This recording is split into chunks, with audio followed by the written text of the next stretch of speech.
how to merge a ticket into your Zendesk. For that purpose, head over to your zendesk.com dashboard and then move on to the view section. Onto your view section, you're going to be able to see the number of tickets that are currently open.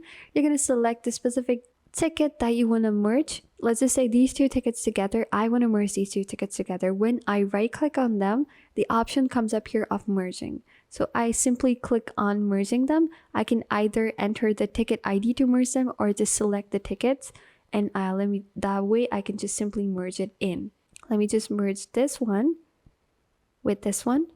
And I can select one of the following tickets that are currently open, or I can enter the ticket ID to merge them into together. So I'll just simply select this one and I will continue merging it. This way you can, merge two different tickets into one specific chat box option. And once you agree doing that, simply click on continue merge.